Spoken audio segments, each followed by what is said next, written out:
Right, welcome back to Inclusive Design 24 2025, brought to you in partnership with our Platinum supporters, Accessibility Cloud, and Intopia. You can follow us on Mastodon and Blue Sky, and if you have any questions for the presenters, post them using the ID24 hashtag, or easier, you can use the YouTube chat and type your questions there. We'll gather all your questions for our Q&A at the end of the session. And a reminder that ID24 is a respectful community, and you can find our code of conduct on the Inclusive Design 24 website. Now, I am delighted to be joined by not only my colleague, but also my guest host and the nicest man in accessibility, Joe Lamiman. Oh, thanks, Patrick. So next we've got Rubina Singh, who's going to be talking to us about designing with dignity, focusing on design justice-centered approaches to inclusion. Really looking forward to this one. Over to you, Rubina. Thank you so much, Patrick and Joe. I'm very, very excited to be here. I'll just start sharing my presentation. Please bear with me for a second.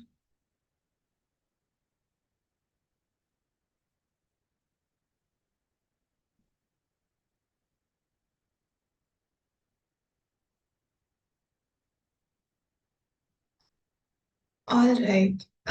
So welcome, everyone. I'm very excited to spend the next half an hour or so with all of you talking about some of the work that I've done, primarily in India and then also in different parts of the world around designing with dignity, and especially using design justice as a way of centering inclusion and trauma-informed inclusion.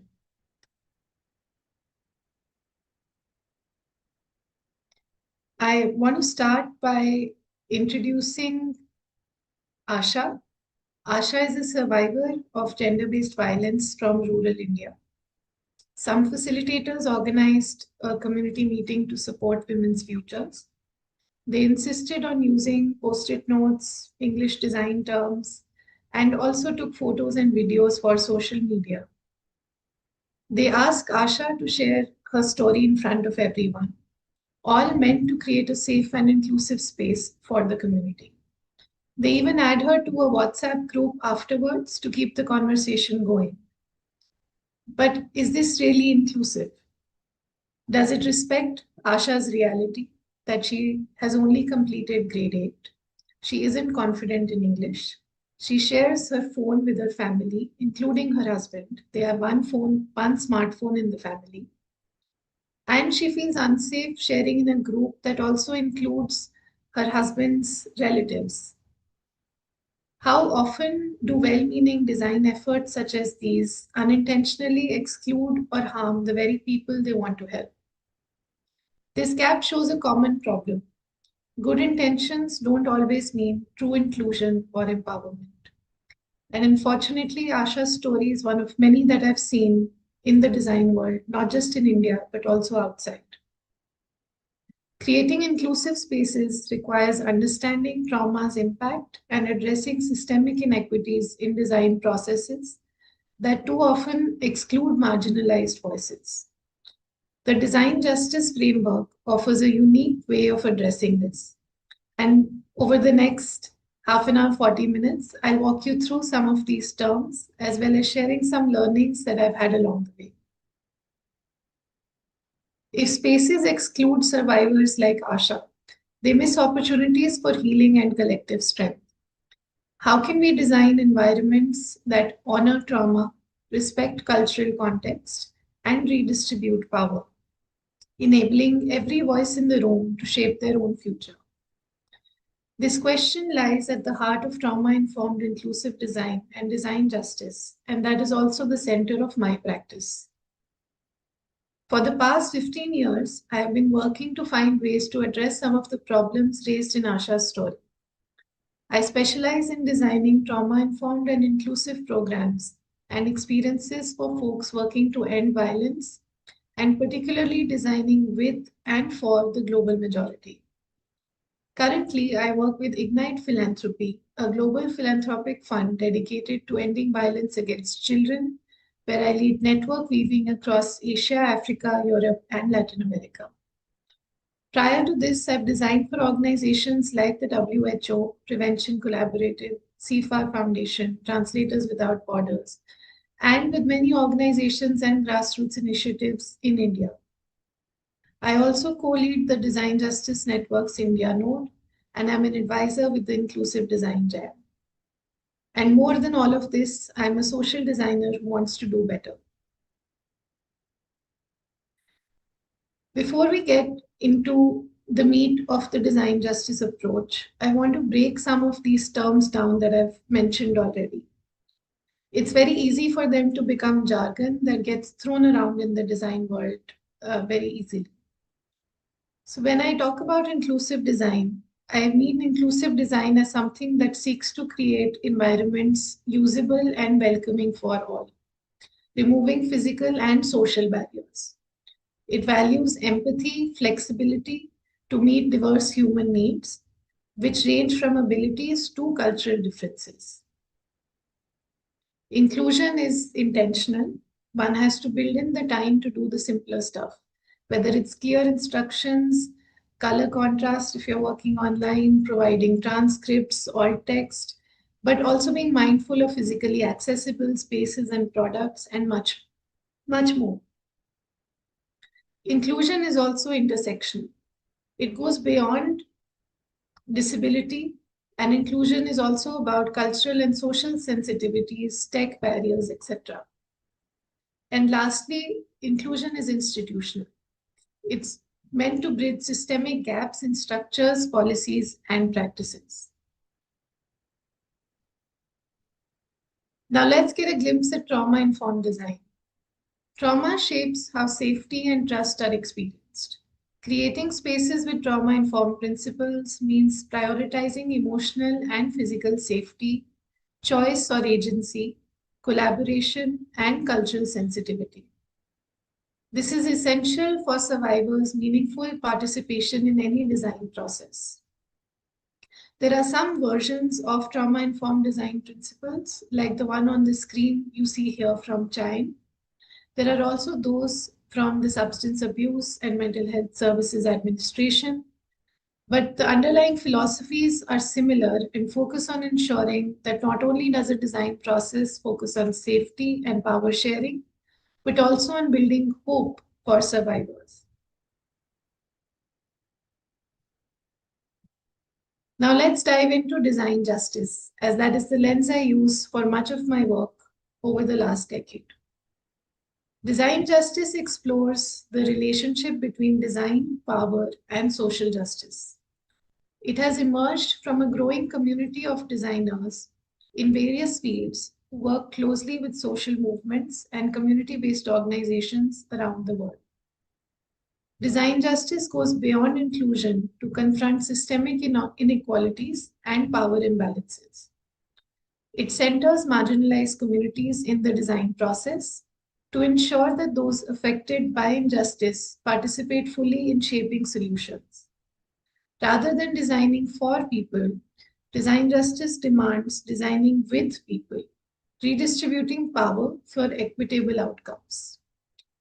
Thus, design justice rethinks processes, centers marginalized folks by design, and uses collaborative practices to address some of the deepest challenges faced by our communities. Design justice operates at the intersection of these three key questions. Who was involved in the process? Who has benefited? And who was harmed? Understanding these three provides the basis of deeply understanding the design process and making sure that it is coming through a lens of justice. I want to take some time to go through the 10 principles of design justice, as each one of these principles offers a critical insight into designing with dignity. The first principle, we use design to sustain, heal, and empower our communities, as well as seek liberation from exploitative and oppressive systems. We center the voices of those who are directly impacted by the outcomes of the design process. we prioritize design's impact on the community over the intentions of the designer. We view change as emergent from an accountable, accessible, and collaborative process rather than as a point at the end of a process. We see the role of the designer as a facilitator rather than an expert. We believe that everyone is an expert based on their own lived experience and that we all have unique and brilliant contributions to bring to a design process. We share design knowledge and tools with our communities. We work towards sustainable, community-led, and community-controlled outcomes. We work towards non-exploitative solutions that reconnect us to the earth and to each other. And before seeking new design solutions, we look for what is already working at the community level. We honor and uplift traditional, indigenous, and local knowledge and practices. I invite you to look more deeply into the design justice concept. There is a lovely book by Dr. Sasha Constanza Chalk. There are a lot of resources available at the Design Justice Network website, and that elaborate on the application of these principles in different contexts. So how do we bring it together? Inclusive design and design justice with trauma-informed care allow us to dismantle both individual and structural barriers. This intersection supports healing and equity for communities navigating violence, caste, religion, and other factors. Inclusive design focuses on removing barriers so that diverse users, including those with disabilities or different cultural and social backgrounds, can access and use a space, service, or product. It seeks broad usability by considering varied needs. However, its scope often centers on practical accessibility and usability. Trauma-informed design adds a vital dimension to this, emphasizing psychological safety and recognizing how trauma shapes people's interaction with environments and processes.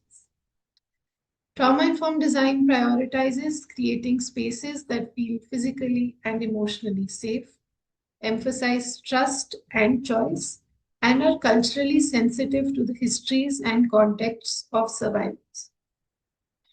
Design justice challenges who holds power in design decisions and urges a redistribution of that power to marginalized communities themselves. It requires that those most impacted by injustice lead the design process, centering their expertise and their lived experience. This goes beyond access to address systemic oppression and structural inequities that prevent genuine inclusion. Trauma-informed design enriches inclusive design by ensuring that accessibility includes emotional and psychological safety and not just functional usability. And design justice adds to this by ensuring that the voices of marginalized and traumatized communities are not only heard, but are central decision makers, preventing tokenistic inclusion or harm caused by uninformed design. Together, these frameworks create a design approach that is inclusive, trauma-aware, and just, addressing both individual needs and systemic power imbalances. In my practice, especially in the last few years, I worked very closely with folks who are survivors of violence or deal day in and day out with survivors. We went through the theoretical concepts of trying to bring these approaches together. I'll now share a few examples from my work about how it has taken different shapes in the practical approach that I take. At Ignite Philanthropy, we support organizations and individuals and initiatives dedicated to ending childhood sexual violence from across the globe. The spaces we co-design at Ignite prioritize survivor voices and leadership. This shifts traditional power structures and fosters safe and trusting environments for dialogue and healing around childhood sexual violence. Most recently, one of the spaces I have worked to co-design with our partners is the Ending Childhood Sexual Violence Community of Practice, or the ECSV COP. This community of practice consists of survivors, youth leaders, and activists from different social, political, and geographical contexts. One key outcome of this co-design work is the creation of a connectivity fund called HIVE, or Harnessing Interconnection for Violence Eradication. HIVE centers the lived experience and community realities of our partners. Instead of top-down funding decisions, this fund is shaped by the actual needs expressed by our community, making support more accessible and relevant. The intentions, the guidelines, even the application forms of the HIVE fund are all co-created with our community members. The recipients of this fund are also selected by members of the community themselves. However, there are challenges in building such a co-created community. It is a slow, intentional process, and we do operate with many limitations at all sides. Members are often exhausted, balancing many responsibilities with limited time and resources. To address this, we try our best to compensate all work and to honor participants' labor and expertise as much as possible. We emphasize practices like time justice and language justice, respecting people's availability and using accessible, culturally relevant language. We don't want participation to add burden to their lives, but be a means of empowerment. Despite these challenges, embedding survivor leadership and prioritizing trust and accessibility, this approach attempts to model trauma-informed design and operationalize the design justice principles. It ensures that those most impacted are leading change and not just being consulted. Another example I'd like to share is from a few years ago when I was working at the Prevention Collaborative. Prevention Collaborative is an organization that works to end violence against women and their children and offers knowledge products, curated capacity building experiences, and learning experiences. While I was at the Prevention Collaborative, I co-designed the Learning Lab, a learning platform that supports practitioners working to end violence against women and their children from across the globe. The lab offers online, hybrid, and in-person learning opportunities tailored to diverse practitioner needs globally, all offering differing levels of engagement to suit learner constraints. The design of the Learning Lab is trauma-informed and inclusive, especially for folks with limited personal and internet bandwidth, as many practitioners are based in lower and middle-income countries. It acknowledges practitioners' demanding workloads and varied cultural and language contexts, providing flexible and accessible content that respects these time constraints as well as their emotional well-being. Many of these practitioners are survivors of violence themselves, making it doubly important that any learning experience that we offered on the Learning Lab was made through a lens of trauma-informed design, ensuring that there are spaces for care, for pause, and to offer space for them to take some time to breathe in between triggering content. By integrating interactive tools, language accessibility, as well as community building spaces, the lab attempted to foster peer learning and shared leadership, embodying principles of inclusive design and design justice. These courses went beyond just looking at web accessibility guidelines, ensuring content is screen reader friendly, and ensuring that language is in simple English so that it is accessible and translatable easily through third-party applications, but also making sure that the content is written contextually so that it is inclusive and accessible for people coming from different parts of the world. So ensuring that there are examples from as many communities and cultural contexts as much as possible, and therefore trying to bring together a space of inclusive design as well as design justice. While the previous two examples looked at projects where I had dedicated funds to ensure that spaces would be truly inclusive and trauma-informed by design, my work with communities in India offers a slight contrast. It's a little easier when one has more money to be able to make sure that these things are there by intention from the very get-go. But when one is working in limited constraints with limited funds, which is what much of my work in India looks like, it is here that the design justice principles become an even stronger tool to ensure that all participants in the process feel respected and feel that they can equally participate as much as anyone else.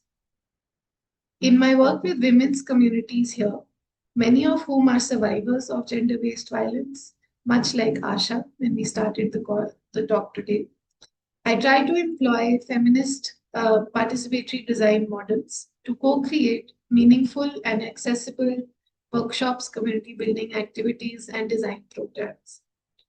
These models prioritize collaboration, shared power, and the centrality of participants' lived experiences throughout the design and facilitation process. One of the practices I've used very recently is stitching, which is deeply rooted in our local culture. If you may recall the last design justice principle about looking at locally relevant, culturally and contextually relevant practices, this was one of the reasons that stitching came into my practice. It is something that is very central to women's lives in South Asia. And this modality serves as a gentle, non-verbal way for women to express trauma, to share their stories, and to build trust while practicing something that is also scientifically proven to help trauma survivors' mental health. Stitching also gives access to women who may be unlettered or may exist in deeply patriarchal setups. In such cases, stitching can be a way for them to safely step out of their homes.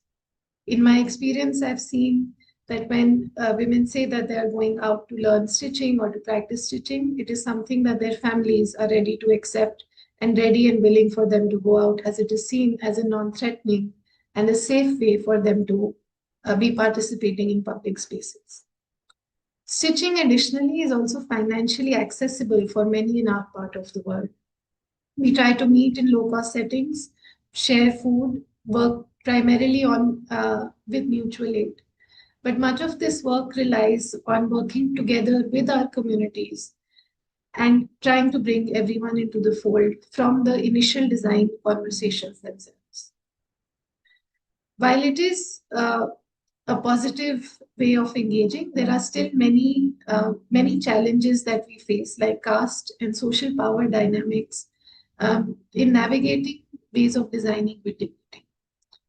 Stitching circles can act as safe spaces that can counter isolation and foster solidarity, that can enable healing through creative engagement. This practice embodies trauma-informed principles by promoting safety and choice and empowerment while being culturally resonant and inclusive. This works in our context. It may not work in yours, but the idea behind this and behind the design justice principles is to find something that works for you in your relevant context. Based on my learnings, I want to share some key distinct strategies that I hope can help everyone to design with dignity in whatever context that you are working in. The first strategy that I recommend is centering lived experiences throughout the design process. Design decisions must be grounded in the real stories and needs of those living the challenges to ensure that relevance and respect for everyone involved. Co-creating with survivors and marginalized groups. Engaging affected communities as equal partners, valuing their expertise and leadership in shaping solutions will go a long way in creating solutions that are relevant and accessible for everyone. Building transparent and trusting relationships. The value of relationship building is often undermined in the design process, but fostering open communication and honesty helps to create safe spaces where participants feel valued and secure.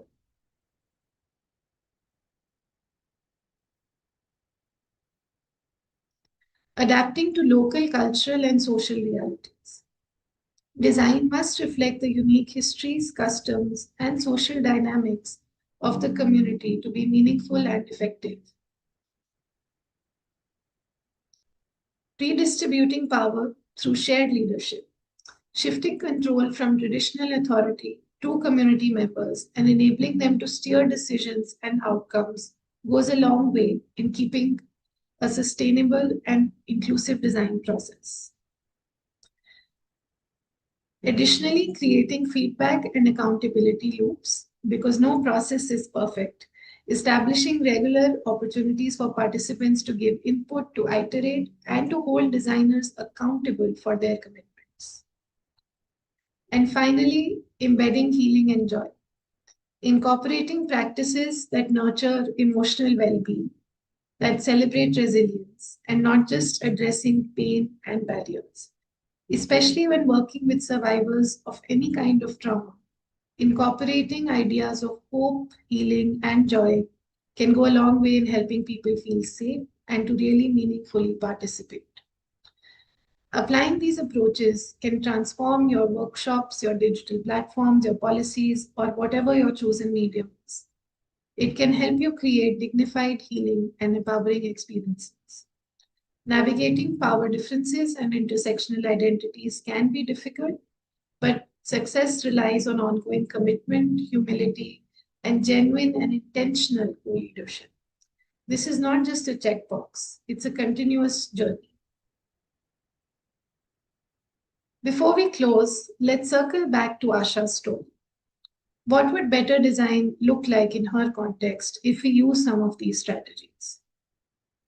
First, I invite you to be clear about your intentions. Is this work for the community or for your own professional growth? How do you balance both without being extractive?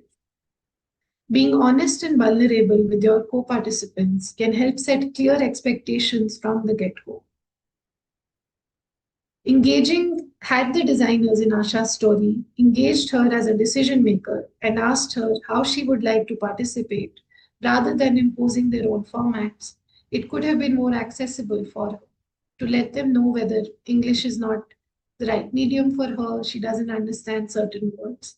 But it helps to de-pedestalize the designer from the role of an expert to the role of a facilitator, somebody who makes conversations and processes easier and accessible. Again, centering her community's social and cultural context, considering family dynamics, caste dynamics, religion, and local norms. When one lives in a small town in India, there are many chances that you are living with other close family members near you. If all family members are in the same community group, it can become harder for people to open up. But understanding these family dynamics or understanding these local dynamics can be difficult, but it always helps to have a local partner or to engage with your participants and community members to help you understand this, coming through with an idea of humility and wanting to learn and do better. Other things like using simple language, culturally familiar ways of communication, and not just English or design jargon would have also helped Asha. Avoiding public sharing of trauma, but creating private and trusted spaces, respecting her safety and comfort, and while being mindful of social dynamics. Not in every cultural context is it possible for folks to feel okay to open up in the first or the second sessions. It takes some time, and a great and practical way to do this is to have a local partner who has this context already and has built that trust and that relationship with your community already. Especially important if what you're doing is a one-off project.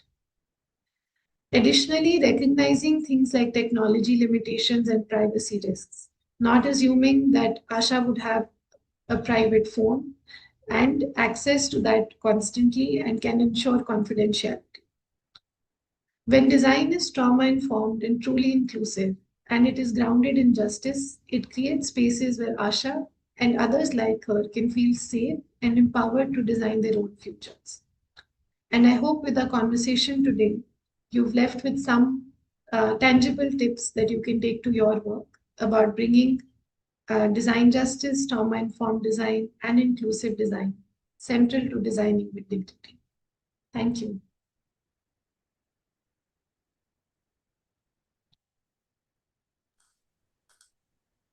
Oh, thank you very much, Rubina. That was really, really interesting. Particularly, I find it interesting because it's certainly an aspect that in my day-to-day work, I don't really come across or think about a lot. I particularly liked the mention of changing the role of the designer from an expert who sometimes comes in just with their own preset ideas, and clearly they know better and they impose their worldview, their idea, and shifting that role particularly to be more of a facilitator.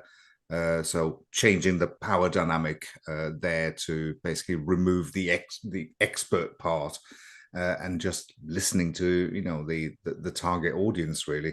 No, that was really exciting. Joe, did we get any questions at all? I've been keeping my eye on the socials. We've got one in from Stephanie Edwards, who says, very interesting to hear that when women leave the house to learn or practice their stitching, the family is often supportive and open up the possibility for the women to socialize. I thought that was really interesting, Rubina. It sort of tied together all of the different principles that you've been speaking about. I wondered if you could talk maybe a little bit more about the sort of exercise, or also similar exercises that you've done in the past. Sure. Thank you so much for that comment to Stephanie and for that question.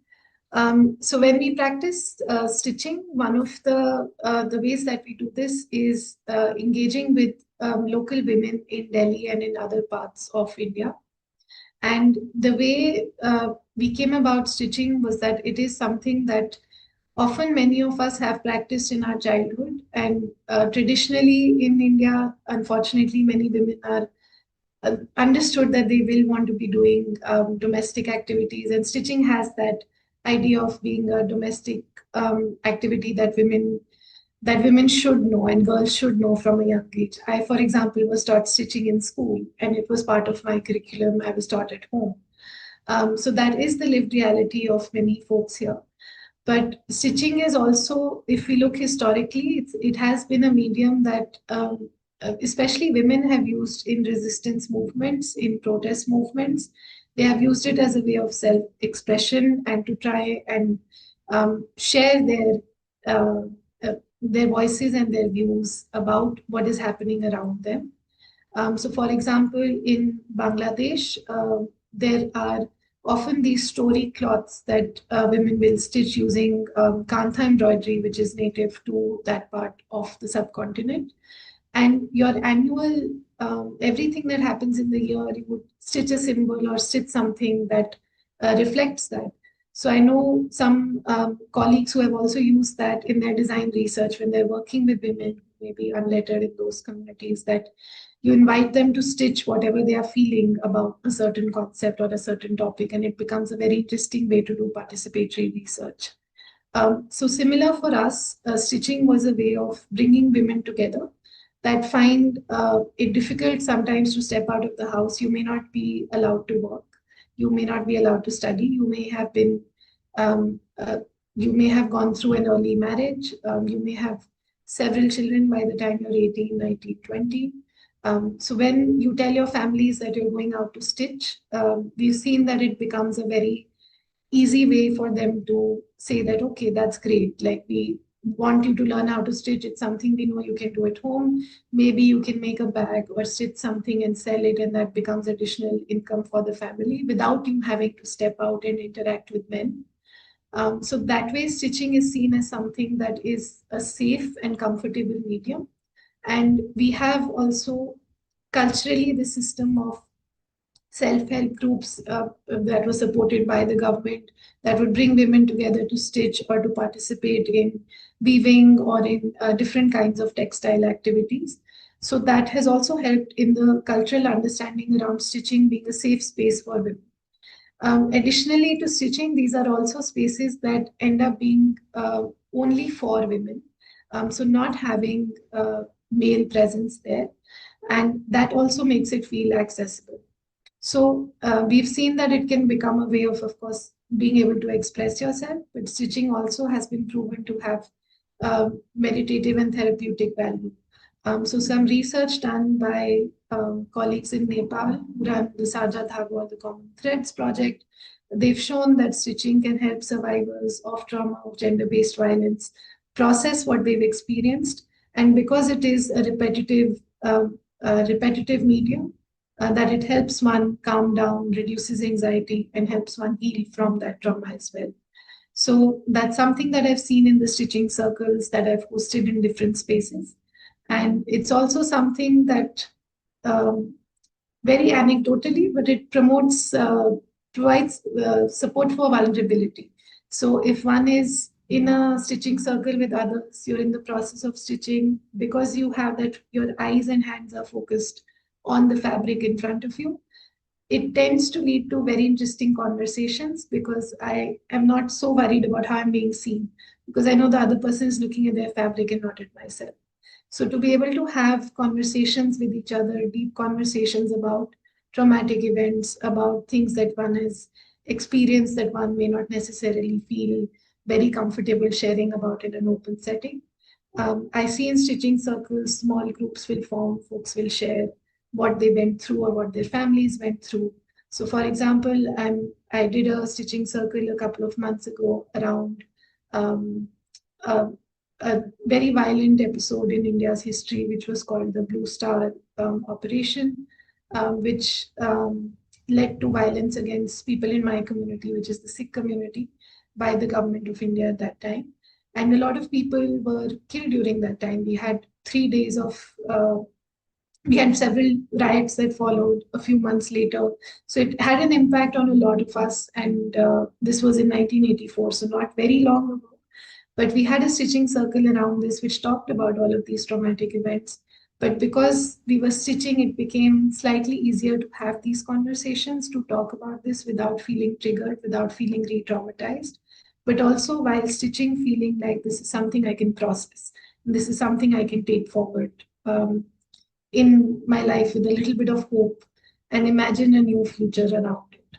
So that's one way that stitching can be a very interesting medium to play around with. But again, just flagging that this is contextual. It may not work in every setting, but finding something like that that works in your context is what's most important. It could be different forms of art for some. It could be sports in other contexts. It could be any medium that feels relevant to you. And that is what is most important.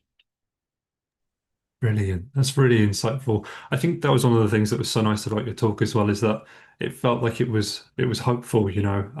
A lot of things online don't feel like they're particularly hopeful at the moment, but sort of using everybody's experiences and coming together to design a better future is, yeah, just really, really exciting.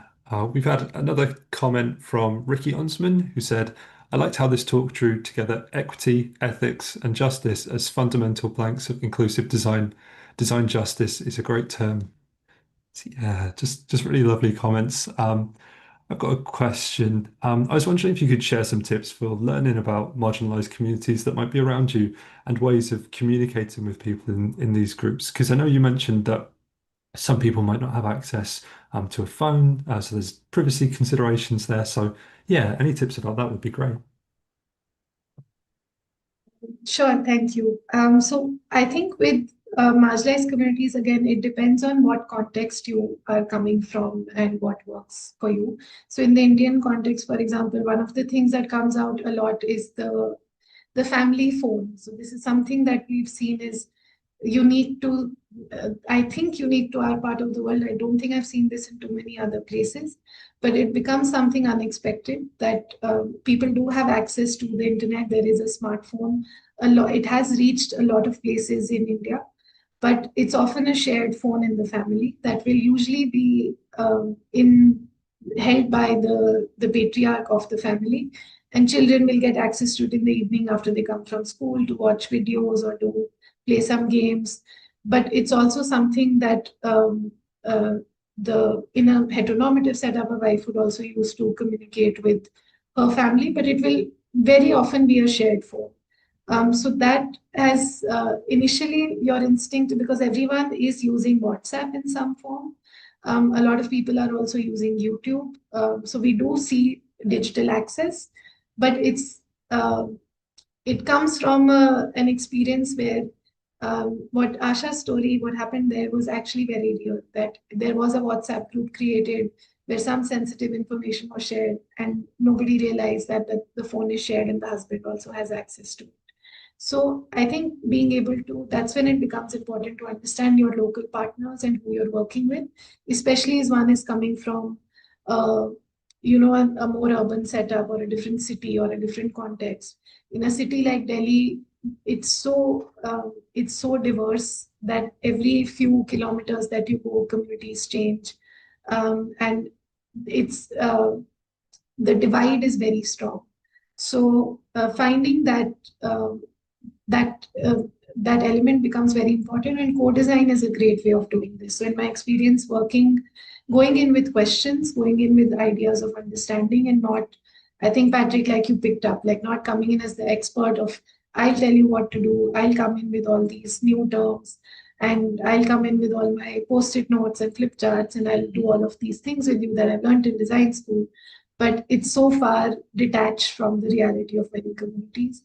In our spaces, caste also becomes such a huge factor, because I may be coming in very likely from an upper caste privileged background, having studied in an English medium school, having had access to different spaces, and I go to my neighborhood community and I'm able to then, but I'm so distinct from that space. I'm so detached from their lived realities.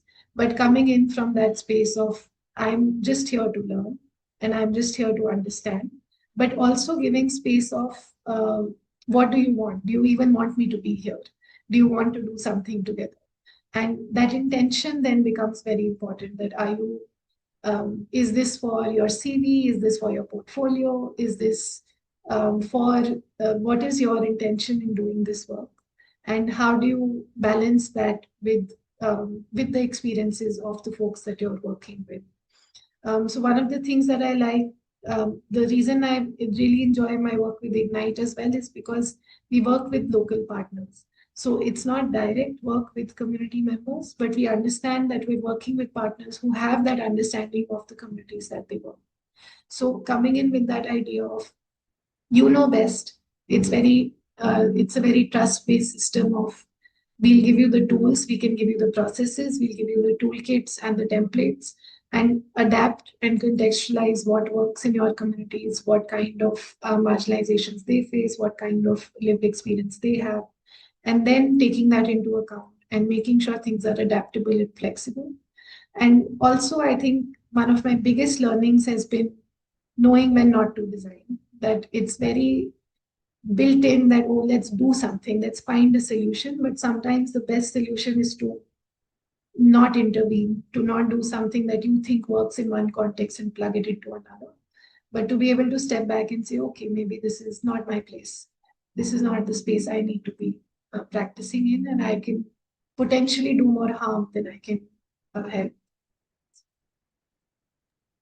It's very interesting. Thank you.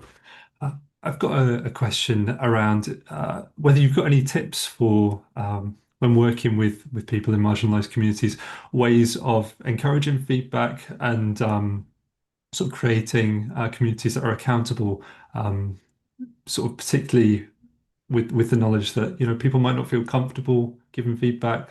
So I wonder sort of how you create a safe space that makes people feel comfortable doing that. Yeah. So that is a very real problem. There is a lot of power dynamic across all setups that I've worked in. And often the designer is in a much more powerful position, maybe holding funds, maybe holding access to opportunities, and already coming from a space of privilege. So one of the key ways of addressing this, in my experience, is building shared leadership. So if there are folks from the community themselves who are in that leadership position, feedback becomes much easier for community members to give feedback to community members, and then for them to relay it to you, because they know they're in the similar capacity as you in the process. And then, so for example, the story that I spoke about with the Ending Childhood Sexual Violence Community of Practice, it was built entirely in co-design sessions with people from the community who led the process. The fund was designed by the community members. The fund was decided by the community members. Processes of accountability then also become simpler, that, oh, it's one of us who's taken the decision of who should get the grant and who makes most sense and why this application forms the way it is, etc.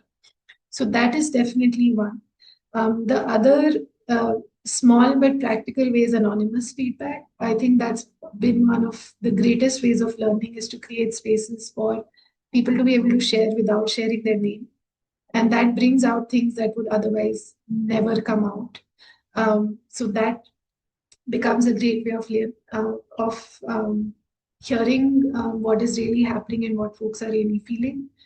But I think also for designers to be able to receive feedback and learning how to receive feedback is very important, that being able to create those feedback loops and be yourself ready to receive that, okay, I may need to iterate, I may need to change what I'm doing, I may need to question my own intentions and why I'm here. So having those spaces for anonymous feedback, but also open, vulnerable conversations, that trust building and having community partners then becomes even more important. There is somebody that has been working with that community for a while, that already has that trust, maybe is from the community themselves. That also helps in in getting feedback that is relevant and as honest as possible. So I think those are some ways that have worked in my experience. Brilliant. Thank you. Do we have time for one last quick question, Patrick, do you think? Yeah, go on. Yeah, so for somebody who wants to get started with design justice, I know you walked through the 10 principles earlier, but I wondered if there are any resources that you might be able to share. Several. So I would advise looking at the Design Justice Network website. They have several resources there, including contextualized and translated principles in several languages. There is also a book on design justice, which is freely accessible by Sasha Constanza Chalk. There are several other resources around design justice, and I'm happy to share those links if there's a way we can share them out. But simply Googling the Design Justice Network is your best bet. You'll get their website, and that will have plenty of resources to get started. Amazing. That sounds great. Thank you. Wonderful stuff. Yeah. Now, as I said, really interesting topic, and thank you for making the time to share it with us. Now, for the audience at home, if you like this session, you could give us a like on the video. And don't forget, you can subscribe to our channel to be kept in the loop on our future events. And Inclusive Design 24 is brought to you with thanks to our Platinum supporters, Accessibility Cloud and Intopia, Silver supporters, Intuit, and our Bronze supporters, the Law Office of Laney Feingold, Mantis & Co, and Vispero. Now, Inclusive Design 24 will be back on the hour with our next session, so see you there. Thank you very much.